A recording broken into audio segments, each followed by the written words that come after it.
Alexander J. Paskay Memorial Dinner. It's been a long year for this term, in fact 1 month longer than it should have been. But alas, Mr. Giordano demanded I give up my power, and I'm going to let him take the reins after we do this evening's presentation. I want to start by thanking our sponsors this evening for the event. We had 3 event sponsors, Genevieve Jablow, and I hope I pronounced that correctly, and Batista, Gerald McHale, Jr. PA, and Henderson Franklin Starnes and Holt PA. We also had dinner sponsors, Charles R. Hayes PA, On Lozier Parks, Jeffrey W. Ledger PA, Johnson Champeau LLC, Law Office of Ken Levy, Luis X. Amado PA, Bavis Law Firm, Robert E. Tarter Jr. PA, and Rosel and Andres. Thank you very much for sponsoring tonight's evening, and we look forward to giving you a good show. Because of tonight, you guys sponsoring that tonight can happen, this group is doing a good job of getting a fund together. Hopefully, the officers can figure out some good uses for that fund that we have in reserves. And there's a lot of good pro bono things that we can do with that money. I also want to thank Mr. Giordano and give kudos for a job well done in arranging tonight's dinner. I know from experience this is not an easy task. I'm sure he's had a lot of help in doing it, and I just want to remind him, make sure you say thank you to your staff. Sometimes it gets missed. And I almost did last year, and I got some looks.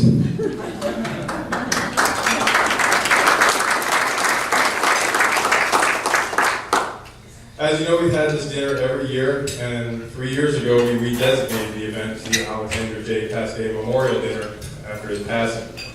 He's always very fond of this group and the Fort Myers Division. We sent an invitation to his wife of many years, Rose, who regretfully has declined, but I'd like to read an email that she sent in response to the invitation. I received your kind invitation today to the Association's annual dinner, and I'm so pleased that you are still honoring Judge Paskay. I wish I could be there because I too feel that both the Fort Myers and Tampa Bankruptcy Associations are my family. Unfortunately, my health and age keep me from being able to make this trip, and I will have to give you my regrets. Please let the Association know how much I regret my decision, and I thank them for honoring Judge Paskay. I'm sure he knows and is very pleased. Best regards to all, Rose Paskay. I'm sure Judge Paskay is with us in spirit, and we continue his memory by holding this dinner and passing a professionalism award every year, as we will do later this evening. I would like to now invite another bankruptcy court member who has been at our dinners for many, many, many years up to the podium to say a few words. Mr. Kilcoyne?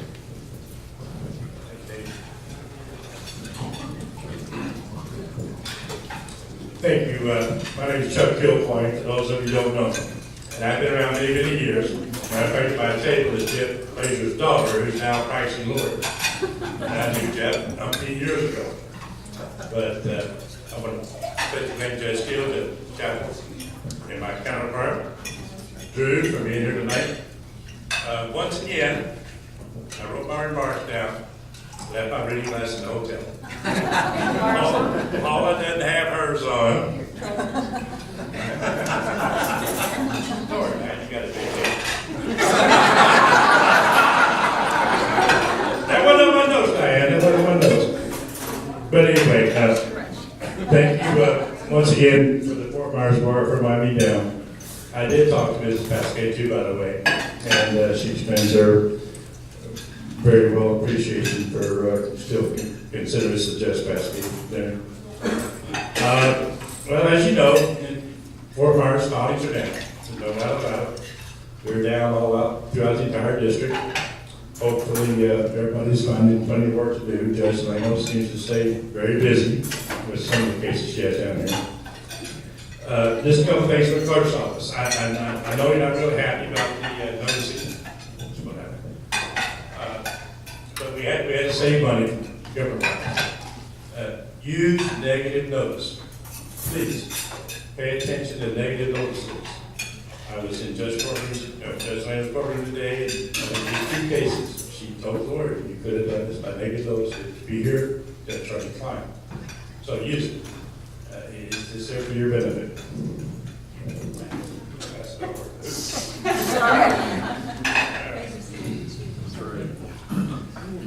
let's see, we hope to all see the view of the bench coming up in a couple weeks, first part of November, and the bench bar conference. If anybody's invited to that, please come.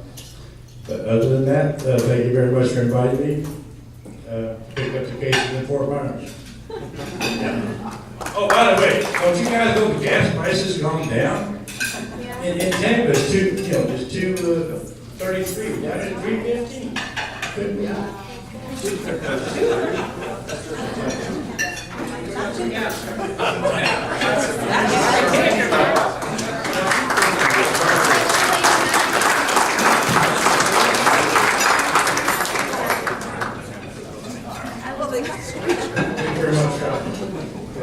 It's my honor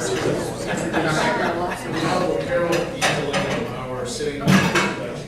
And I forgot her bio, and she was thanking me for that, because she doesn't want to hear all that tonight. So we're just going to give her my applause about this.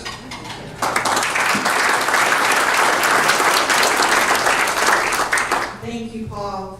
What Chuck didn't mention is that it's a little dark here, so if I can read my notes.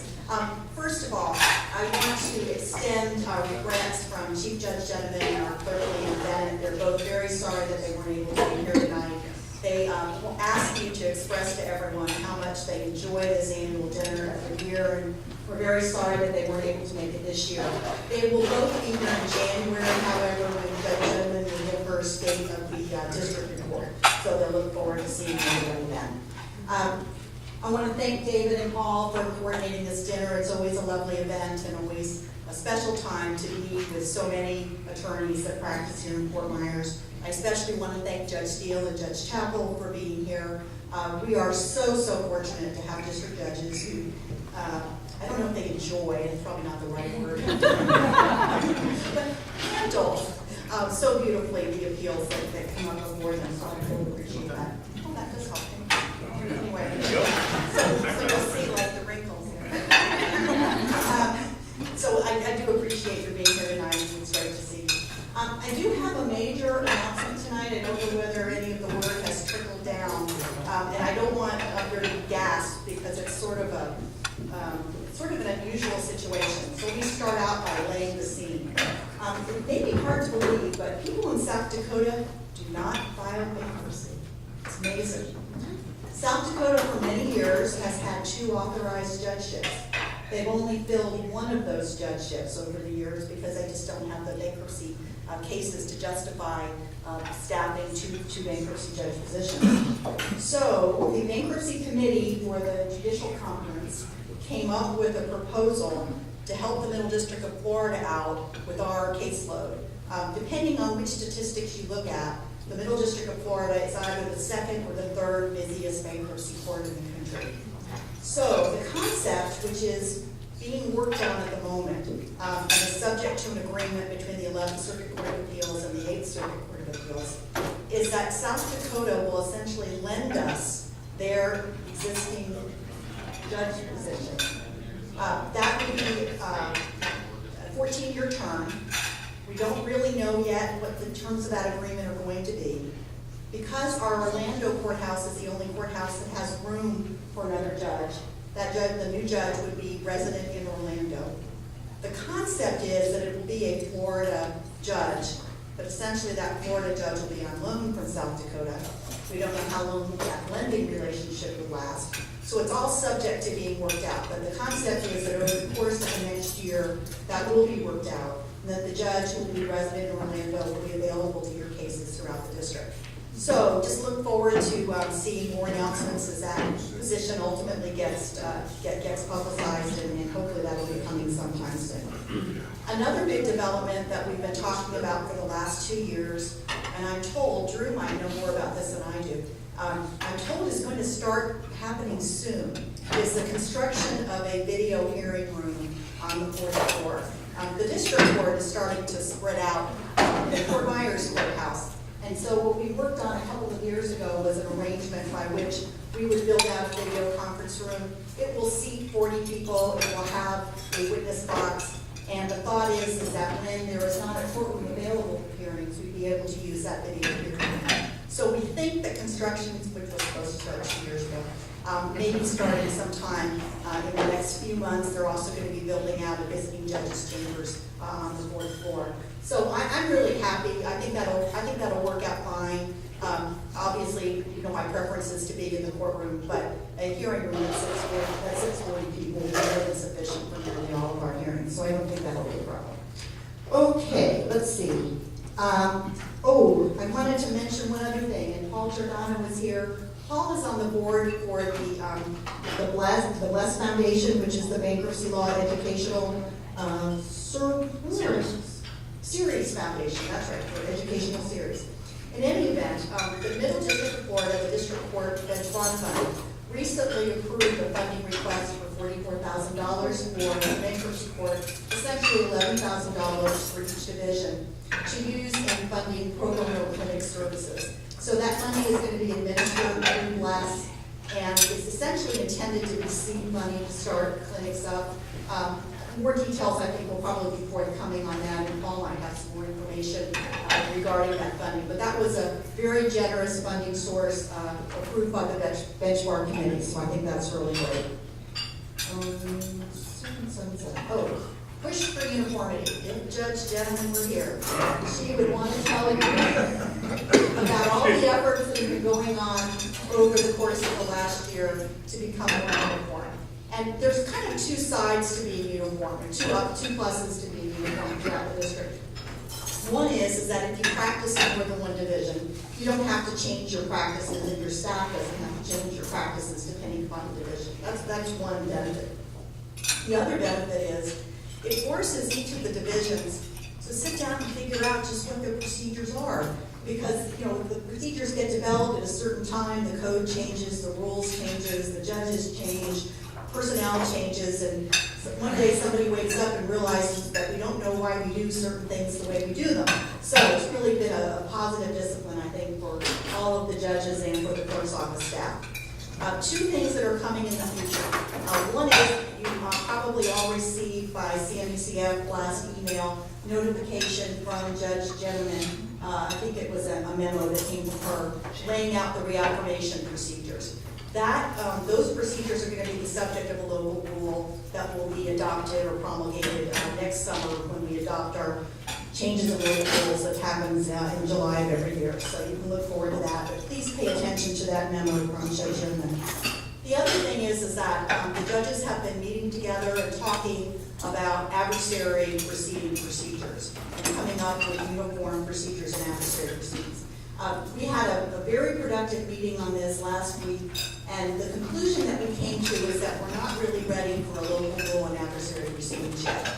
And that's because the local rule process can sometimes be a little unwieldy, takes a while to get a local rule changed, and the administrative order procedure is just a little more flexible. So you can look forward in the next couple of months for an administrative procedure that will lay out the adversary proceeding procedures throughout the district, with the thought that over the course of the next couple of years, those will be incorporated into the rules. So I think that will probably be pretty helpful.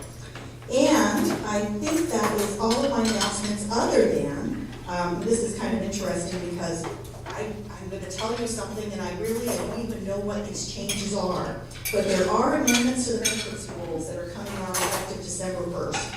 They are in the subjects of petitions involving the same debtors filed in different courts, time limits for serving summons and complaint, general pleadings and judgments and costs, bankruptcy appeals, be interesting to see what those are, and new trials and relief from a judgment or order. So at some point, those will be published. I'm not quite sure where. I'm sure they'll be on the court website, but be looking for those effective December 1st. Again, I want to thank you all. I've now been hearing cases in Fort Myers for 2.5 years. It is definitely a unique bar and a unique division to sit in. I think some of the best lawyers in the state practice here in Fort Myers. I think you all do a wonderful job. Most of you who practice regularly in Fort Myers are here tonight, and I think that's just wonderful. It's a very collegial bar, and I just wanted to let you know how much I enjoy meeting with you. Also, I think it is wonderful that every year we gather to talk a little bit about Judge Paskay, because the Fort Myers bar really, I think, was the closest to his heart. Right? So I do thank you for having this dinner to honor him. So thank you.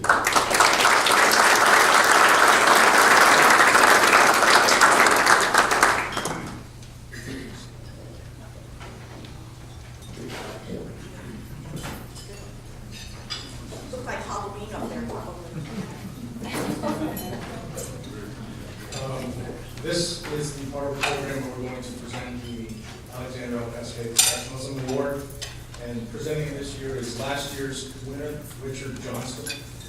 Thank you, sir. Thank you. As last year's winner, I'm honored to be able to introduce this year's recipient of the Alexander L. Paskay Professionalism Award. As your program notes, it is an honors of effectiveness and presentation of matters of the bankruptcy court, a reputation for preparation, civility and courtesy, appropriate courtroom demeanor, the highest level of ethical and professional conduct, and long-term service to our bar. That's the this and that. But our winner easily meets or exceeds every one of those award criteria in every one of those areas. Now, initially, I was going to tell you about a lot of his accomplishments that I made up. Things like he invented the pina colada, or he invented Velcro, or maybe even that he has a new variant on Candy Crush, that famous video game. But I don't need to embellish it, add to his credentials, because in reality, they're so incredibly impressive that they virtually speak for themselves. He was our first non-lawyer recipient of this award, and I think for him that wearing a lawyer hat would be kind of limiting. He has a 37-year career in public accounting and is a CPA by training and work experience, but that's just the start of the game. He is known for his work with ruffians and scalawags and ne'er-do-wells, business idiots and criminal masterminds. His work has involved the gamut of businesses, from oil wells and TV stations, from Ponzi schemers and flim-flam artists to managers of boy bands. Yes, he's done it all. Indeed, he's known around the state, and yes, even the nation, as the receiver. And has been appointed receiver in over 140 cases in state and federal court. He's an expert in forensic accounting, and he and his team set a standard for fast, aggressive, and high-quality work, and that's very impressive. He has served our bankruptcy court well as a Chapter 11 trustee, as an examiner in numerous cases. Most of those case names you'll remember, and they have the Lille de Florida, but all are reminders of big cases that our recipient had a hand in operating, examining, or analyzing. I'll name a few: Sky King, Brasota Mortgage, K. Page Windward, Jet One Center, and yes, the infamous Basil Street Partners. It almost sounds like lions and tigers and bears. Oh my goodness. I had to pick a few of my favorites. I thought about Mr. Darling in Channel 46. I hope he's having a good time at the Federal Husco. South of Florida Heart Group, and of course the Goldberg and Francisco Trust, where he was successor trustee. And I can't forget Tony was one. All right, I've let the cat out of the bag, but it is my honor and pleasure to honor this year's Alexander Paskay Professional Award recipient, Jerry McHale.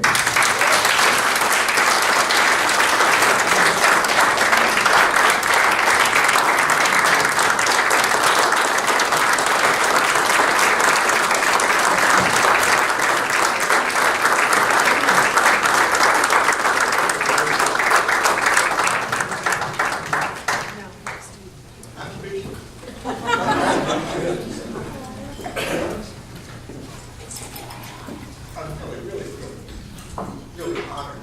First of all, I guess I was sort of wanting to be an attorney. I never thought of, well, I couldn't be. So, as a CPA, I guess I sort of fell into the courtroom and enjoyed the experience, and continue to enjoy the experience. But I never placed myself at the same level as the CPA. I'm taken. I'm absolutely taken. I think the last time I was a state, I turned 70 last night. 2 weeks ago, I go into this bar with Bob Elgadilli, only to find out that they were having a surprise party for me. There had to be 70 people in the bar.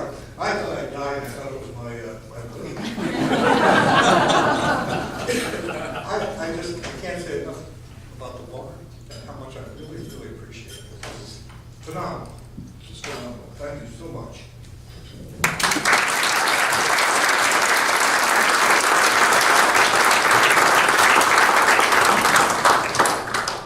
Thank you, George.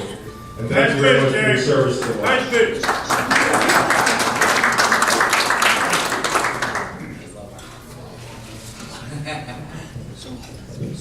Programs.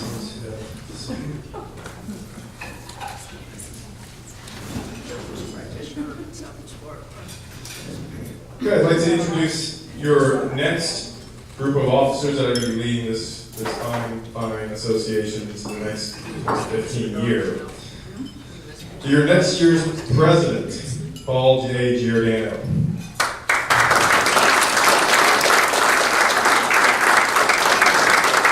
Vice President, Luis Rivera. Secretary, Adrian Lynn.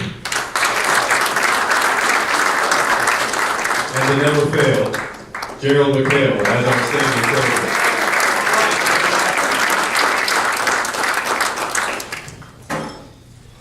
And if I could invite the Honorable Sherry Polstel Chapel up to this swearing in, please.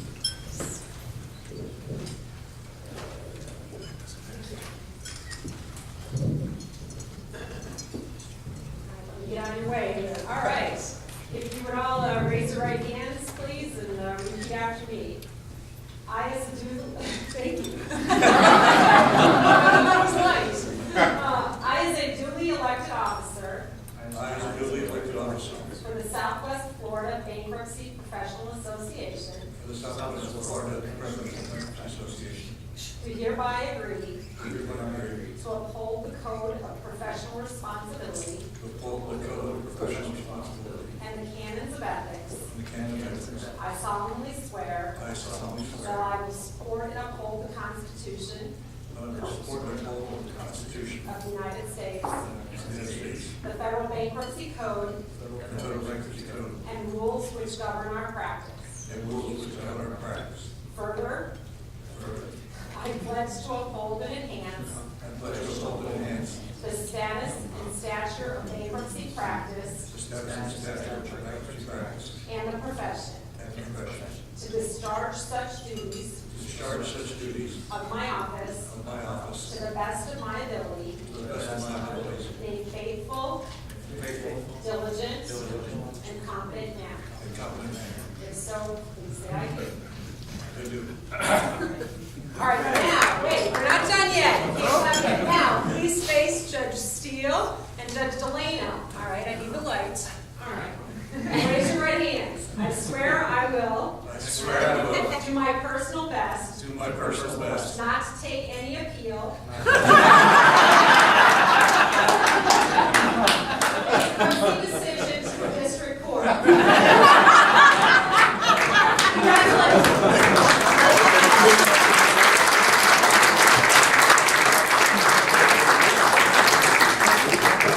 Thank you very much.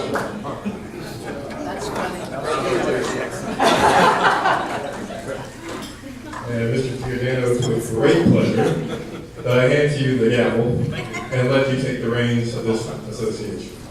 Thank you.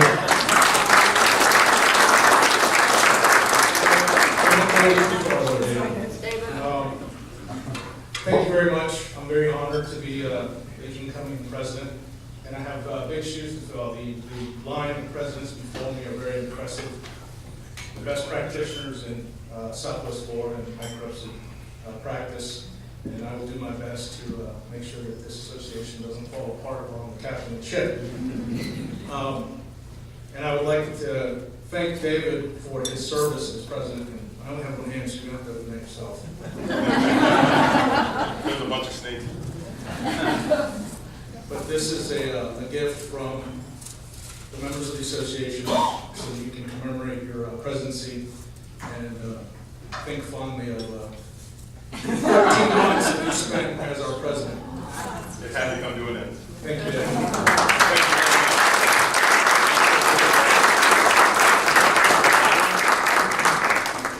And I'm not one much for speeches. I'm more of a one-liner or a dirty joke kind of guy, so I would avoid doing that tonight.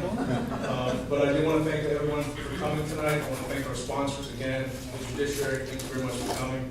Chuck, where'd you go? He slipped out. And the only other thing I have to say is our meeting next month is on the 20th. We're going to have a very good presentation, so please mark your calendars. And I also heard that it was Judge Delano's birthday tomorrow, so we'd like to wish you a very happy birthday. And I'm not going to sing, but if anybody else here would like to. Thank you very much, everybody. Good night.